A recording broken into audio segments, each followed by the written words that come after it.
जय श्री राम सभी सनातनी भाइयों को। दोस्तों आज हम बात करेंगे पार्लियामेंट की। जिस तरीके से आप जानते हैं कि अभी विंटर सेशन चल रहा है हमारे पार्लियामेंट में दोस्तों, काफी अहम बिल इस बार पास होने थे। जैसा कि हर बार की तरह आप जानते ही है, कांग्रेस और राहुल गांधी और ऑपोजिशन की कुछ पार्टियां मिलकर भांजी मार देती है, पार्लियामेंट सेशन चलने नहीं देती है। लेकिन बड़ा इंटरेस्टिंग अभी चल रहा है पार्लियामेंट का सेशन। दोस्तों कल 13 तारीख और 14 तारीख को बहुत अहम मुद्दों पे चर्चा होने वाली है पार्लियामेंट के अंदर, वो है कॉन्स्टिट्यूशन पे, हमारे देश के संविधान पे चर्चा होने वाली है दोस्तों। और ये ऑपोजिशन और जो रूलिंग पार्टी है, इन दोनों के बीच में, सारी पार्टियों के बीच में एक डिस्कशन हो चुका है कि ठीक है, हम लोग कॉन्स्टिट्यूशन पे 2 दिन के लिए लोकसभा में भी 2 दिन रखेंगे और 2 दिन राज्यसभा में भी रखेंगे। 13 और 14 तारीख को दोस्तों लोकसभा में होगी और 16 और 17 तारीख को होगी राज्यसभा में चर्चा इसके ऊपर में। अब दोस्तों कांग्रेस के राहुल गांधी जी कल जाके ओम बिरला जी से मिलते हैं और उन्होंने कहा कि मेरे ऊपर जितने भी ये लोग आरोप लगा रहे हैं जॉर्ज सोरोस और राहुल गांधी के ऊपर में और मेरी मम्मी के ऊपर में, तो ये बेबुनियाद जो आरोप है इसको खारिज करिए, इसको आप रिमूव कीजिए फिर से। अब दोस्तों ओम बिरला जी ने कहा कि ठीक है, हम देखेंगे, सोचेंगे इसके बारे में, आप अभी निकलिए यहां से, ऐसा कहा होगा। लेकिन अब पार्लियामेंट जो इतने दिन राहुल गांधी चलने नहीं दे रहे थे ना, बीजेपी ने अच्छी तरह से इनको घेर रखा है अभी मुद्दों में, इनकी ही भाषा में इनको अब बीजेपी जवाब दे रही है। अब जॉर्ज सोरोस के साथ सारे लिंक निकाल दिए निशिकांत दुबे जी, हर रोज 10 सवाल पूछ रहे हैं कांग्रेस से, कोई जवाब बनते नहीं बन रहा इनसे, कोई जवाब नहीं दे पा रहे। जिस तरीके से निशिकांत दुबे जी धो रहे हैं ना इनको, कांग्रेसियों को पार्लियामेंट के अंदर में, कोई जवाब नहीं दे पा रहे। ये लोग बॉयकॉट करके निकल जा रहे हैं पार्लियामेंट से, पार्लियामेंट के बाहर में बचकानी हालत कर रहे हैं, जिसपे एक पूरा वीडियो मैंने बना के रखा है। आज का सुबह का पूरा वीडियो आप क्या है वो देख लीजिएगा, पार्लियामेंट में कांग्रेस के राहुल गांधी और कांग्रेसियों की हरकतें क्या। तो ये लोग क्या करते हैं, निशिकांत दुबे जी को बोलने नहीं देते, 5 सवाल पूछ के निशिकांत दुबे जी रुक जाते हैं। फिर होता यह है कि निशिकांत दुबे जी के घर पहुंच जाते हैं एनएसयूआई के स्टूडेंट्स लोग, वहां पे जाके इनको गुलाब देते हैं और इनको मिठाई दे रहे हैं। तो निशिकांत दुबे जी ने भी सबको बुलाया सबको और वहां पे लड्डू खिलाए और सबको ये कहा कि आप लोग गलत पार्टी में हो, आप लोग देश की सेवा अगर करना चाहते हो तो आप एनएसयूआई में क्या कर रहे हो, आप लोग आ जाइए बीजेपी में, फालतू के यहाँ पे टाइम वेस्ट मत कीजिए। कोई मुद्दाहीन पार्टी है और मुद्दाहीन पार्टी की हालत अभी क्या होने वाली है, ये लोग किस गतिविधियों में, इनसे जवाब नहीं दिया जा रहा।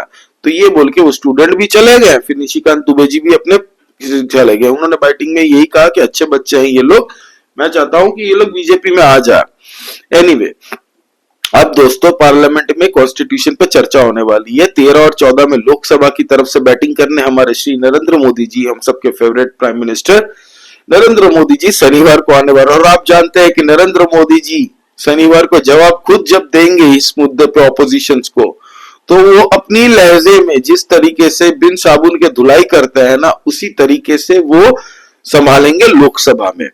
अगर राज्यसभा की बात कर ले तो वहां कौन जवाब देने वाले हैं पता है आपको, अमित शाह जी। तो ऑपोजिशन अगर ये सोच के जा रही है कि हम लोग मुद्दे पे बात करेंगे, हम लोग बीजेपी को घेरने की कोशिश करेंगे, तो ये होने वाला नहीं है, क्योंकि दोनों तरीके से, दोनों तरफ से जो बैट्समैन है वो ग्लोबल कैटेगरी के हैं। एक जगह अमित शाह जी संभालेंगे, एक जगह नरेंद्र मोदी जी संभालेंगे। अब राहुल गांधी जी अगर कॉन्स्टिट्यूशन पे सवाल पूछेंगे तो आपको लगता है क्या क्वेश्चन पूछेंगे, वो बताइए, आपको कितनी नॉलेज होगी इनको, क्या कॉन्स्टिट्यूशन पे क्या सवाल ऑपोजिशन पार्टी पूछेंगे। दूसरी पार्टियों की बात नहीं कर रहा मैं, पर्टिकुलरली कांग्रेस और राहुल की बात कर रहा हूं, राहुल गांधी की। वो अपने स्टाइल में बाएं बाएं मरोड़ेंगे एकदम, देखिए भैया ऐसे करके अदानी, ये वो सारे यही सब बात करनी है उनको। उनको पास एक ही कैसेट है, उनके सॉफ्टवेयर में जो इंस्टॉल किया गया है ना, उसको उड़ा के नया कुछ डाल देगा सौरभ चाचा या फिर उनके कांग्रेसी लोग, तो फिर वो उस पर बोलेंगे। लेकिन इनके पास कॉन्स्टिट्यूशन पे राहुल गांधी क्या चर्चा करेंगे आप बताइए। कोई भी मुद्दा बोल दीजिए, राहुल गांधी जी बोल दीजिए कि मुझे संसद में मेरा मुद्दा, इस मुद्दे पे मैं चर्चा करने को तैयार हूं, तो भी वो नहीं बोल पाएंगे आधे घंटे से ज्यादा, मैं आपको गारंटी के साथ कह सकता हूं।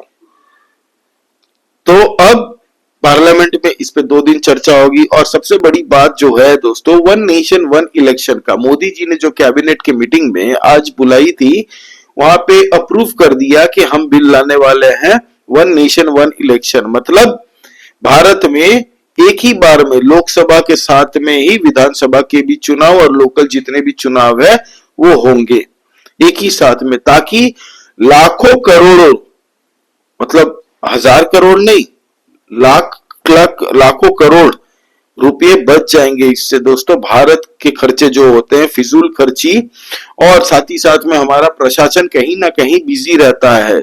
सेंट्रल फोर्स हो, लोकल पुलिस फोर्स हो, ये लोग चुनाव कराने में कहीं ना कहीं हर वक्त बिजी रहता है, हर 2-3 महीने में कहीं ना कहीं बिजी रह जाता है। इलेक्शन कमीशन के काम में भी बिजी हो जाते हैं, एडमिनिस्ट्रेटिव जॉब में। अब इससे निजात पाने के लिए कि एक ही बार में सब कुछ निपट जाए, तो आने वाली जितनी भी सरकारें हैं, स्टेट गवर्नमेंट हो, सेंट्रल गवर्नमेंट हो, ये लोग खुल के 5 साल दबा के काम कर सकते हैं। बीच बीच में इनको नई नई रेवड़ियां बांटने वाली स्कीम नहीं लानी पड़ेगी, प्लस इससे करप्शन कम हो जाएगा। आज आए दिन कहीं ना कहीं चुनाव हो जाता है तो बिल्डर लॉबी से कुछ लोग हफ्ता लेते हैं पार्टी फंड में, ये वो सब बंद हो जाएगा। सब अपना माइंड खोल के बिजनेस 5 साल लोग कर पाएंगे। पूरा इंडिया चलते रहेगा 5 साल के लिए। जब इलेक्शन होगा तब थोड़ा 1 सेकंड के लिए, मतलब 1-2-3 महीने 4 महीने के लिए स्लो होगा, फिर चुनाव हो गया, रिजल्ट आ गया, फिर सब निकल पड़ेंगे काम पे। अब इसमें चर्चा होगी, पार्लियामेंट में बिल पास होंगे। इस बिल को पास कराने के लिए 2/3 बहुमत चाहिए, जो कि बीजेपी जब बिल लाई है तो इसका मतलब यह है कि बीजेपी को पता है ये बिल पास होना ही है। वक्फ बोर्ड का भी बिल इस बार पास होना था, लेकिन इतना होय हल्ला मचाया ऑपोजिशन पार्टियों ने, तो बीजेपी ने भी थोड़ा सोच समझ कर, क्योंकि अभी वो चाहते हैं कि अभी बाहरी ताकत भी चाहती है कि होय हल्ला हो इंडिया में, तो हम एक काम करते हैं, इसको फ्रेशली हम फरवरी महीने में लाएंगे, जो कि उस टाइम में आपको पता है वहां फरवरी मंथ में जो सेशन होने वाला है बजट सत्र, उस टाइम पे हम लोग लेके आएंगे वक्फ बोर्ड का बिल को। तब तक उसको एक साइड में रखते हैं। तब थोड़ा पार्लियामेंट में अब चर्चा होने लगी है, पब्लिक सोच रही थी कि क्या बिल आएगी, तो वन नेशन वन इलेक्शन का बिल इस बार कैबिनेट में अप्रूव हो चुका है, लाने जा रही है बीजेपी पार्लियामेंट में। अब दोस्तों 8 दिन का टोटल जो बचा हुआ है ना, इसमें राज्यसभा के जो हमारे मतलब वाइस प्रेसिडेंट जी है धांकड़ जी, उनके खिलाफ में कांग्रेस अविश्वास प्रस्ताव लेके आई है। मतलब सोचिए कोई लॉजिक बनता है? हरियाणा चुनाव में आपको हरियाणा वासियों ने हराया, जाटों ने हराया, तो अब ये टेस्टिंग कर रहे हैं। मुझे जो लगता है ना, ये ऐसी टेस्ट है ये दिखने के लिए कि बीजेपी के पास क्या, लोकसभा में अभी हम लोग अगर अविश्वास प्रस्ताव बीजेपी के खिलाफ लाते हैं तो उनके पास सफिशिएंट सीट्स हैं। तो पहले ये ट्राई कर रहे हैं धांकड़ जी के ऊपर में, लेकिन कोई टेंशन की बात नहीं है, इनको जवाब इतना बुरी तरीके से मिलने वाला है कि ये सोच भी नहीं पाएंगे। कांग्रेस और राहुल गांधी और साथ में इनके 2-4 जो विरोधी दल आए थे ना, ये लोग यही सोच के आए थे कि पार्लियामेंट में इस बार कोई भी बिल पास नहीं करने देंगे। हर बार यही होता है, जॉर्ज सोरोस की कोई भी टूल किट एक्टिवेट होती है जब भी हमारे यहाँ पे पार्लियामेंट क्षेत्र लगता है, तब उससे ठीक 1 हफ्ता 1.5 हफ्ता पहले, ताकि ये लोग बावेला मचाए पूरे इंडिया में और पार्लियामेंट चलने ना दे। अब दोस्तों बड़ी इंपॉर्टेंट बात है, ये जो वन नेशन वन इलेक्शन के ऊपर में अभी से प्रतिक्रिया, अब समर्थन सब आने लग गए सोशल मीडिया में। सबके लोग, काफी लोग इसको बहुत ही रेवोल्यूशनरी एक बिल बोल रहे हैं कि बहुत बड़ा एक बिल है, ये बहुत अच्छी बात होगी अगर ये पास हो जाता है तो।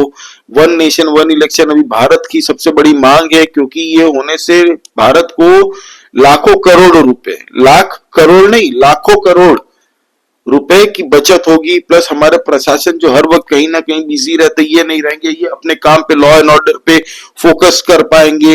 भारत एक तेज गति के साथ चलने के लिए तैयार हो जाएगा।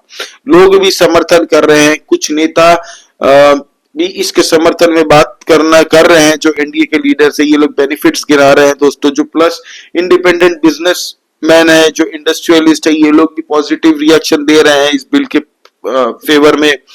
कुछ लोग हैं जो ऑपोजिशन लीडर है, वो इस बिल के विरोध में अभी से आवाज उठाना एक्स प्लेटफॉर्म पे शुरू कर दिया है दोस्तों। आप देख सकते हैं ममता बनर्जी हो गई, ये भी विरोध कर रही है। ये कह रही है कि ड्रैकोनियन लॉ है दिल्ली गवर्नमेंट की तरफ से, ये हम लोग नहीं मान सकते, क्योंकि 2019 में जो चुनाव हुआ था, 2021 में फिर यहाँ पे इलेक्शन हुए थे।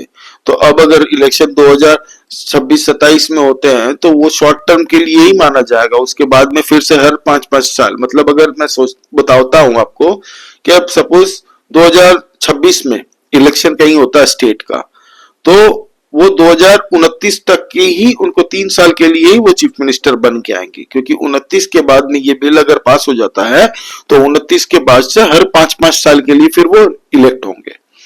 तो अभी से ममता बनर्जी थोड़ा अवॉइड कर रही है, इग्नोर कर रही है और इसके विरुद्ध में आवाज उठा रही है। अरविंद केजरीवाल, ये रेवड़ीवाल हमारे भाई साहब, ये भी पोस्ट कर रहे हैं, देखिए इनकी हरकतें, मतलब काम है नहीं, बातें इनकी बड़ी बड़ी बातें करवा लो ना, क्या बोलूं अब इसके ऊपर, कंटेंट में गाली भी नहीं दे सकता। मतलब हर जगह अपनी नाक घुसेड़ने पहुंच जाते हैं। ये इनको भी विरोध करना है। एक दिल्ली यूनियन टेरिटरी जैसा एक स्टेट नहीं संभल रहा, इनसे बेड़ा गर्क करके रख दिया दिल्ली का। इनको भी दिक्कत हो रही है वन नेशन वन इलेक्शन से। 1.5 साल जेल में बेल से बाहर निकले, जेल में थे, इनको दिक्कत हो रही है। एनीवे, फिर एमके स्टालिन हो गए तमिलनाडु के, अभी प्रतिक्रिया आ रही है इस पे। अभी ऑपोजिशन लीडरों को दिक्कत होगी, थोड़ी देर बाद आप देखेंगे अखिलेश यादव भी अपनी प्रतिक्रिया देंगे। कांग्रेस तो हर वक्त रेडी रहती है, उनका बिल आने से पहले ही ये लोग प्रतिक्रिया देने लग जाते हैं। तो देखते हैं क्या होता है। बिल तो अब आगे रहेगा, लेकिन अभी जो इम्पोर्टेंट है, इस 4 दिन बड़ा इंपॉर्टेंट होने वाला है। मंगलवार तक पार्लियामेंट में आपको एक्शन दिखेगा, चाहे वो राज्यसभा हो चाहे वो लोकसभा हो। लोकसभा में बैटिंग करेंगे नरेंद्र मोदी जी और उस तरफ में बैटिंग करेंगे अमित शाह जी। किरेन रिजिजू ने भी किरेन रिजिजू जी ने 2 दिन पहले बालक बुद्धि क्या कह दिया, कांग्रेसियों को तकलीफ हो गई कि ऐसे कैसे कह सकते हो आप हमारे राहुल गांधी जी के बारे में। राहुल गांधी जी तो हमारे क्या बोले, अब कांग्रेस के कर्ता धर्ता है, तो भाई तकलीफ इनको हो गई। किरेन रिजिजू जी ने बोला कि भाई पार्लियामेंट के बाहर ऐसे बच्चों की बचकानी हरकतें करोगे तो हम क्या बोले इसके खिलाफ। लोग भी सोशल मीडिया में भर भर के मजाक उड़ा रहे, मीम्स बन रहे हैं दोस्तों राहुल गांधी के खिलाफ। आज अचानक से वो चले गए हाथरस में, सुबह सुबह 7 बजे वो निकल गए हाथरस में, कुछ पता ही नहीं है मीडिया को, मीडिया पीछे पीछे दौड़ रही है। अभी हाथरस में 2020 में एक बच्ची का बलात्कार हो गया था वहां पे दोस्तों, तो उसकी मौत हो चुकी थी हॉस्पिटल में। तो वहां उसके घर वालों के पास में मिलने पहुंच गए, तो वहां के जो डिप्टी सीएम है उत्तर प्रदेश के, उन्होंने कहा कि ये उत्तर प्रदेश के खिलाफ राहुल गांधी अभी कुछ साजिश कर रहे हैं, फिर पुराने गड़े मुर्दे उखाड़ रहे हैं, जबकि ये मामला अभी भी सीबीआई में चल रहा है दोस्तों। सोचिए, सीबीआई में अभी भी केस चल रहा है कोर्ट में।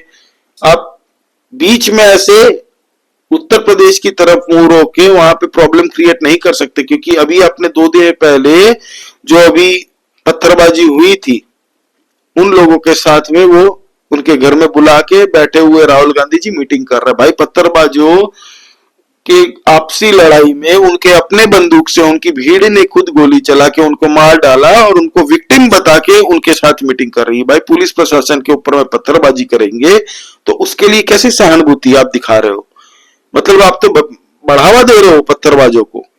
तो राहुल गांधी जी किस तरीके से पॉलिटिक्स कर रही है भारतवासियों को समझ में नहीं आ रहा। भारतवासी समझ चुके हैं इनका इंटेंशन क्या है।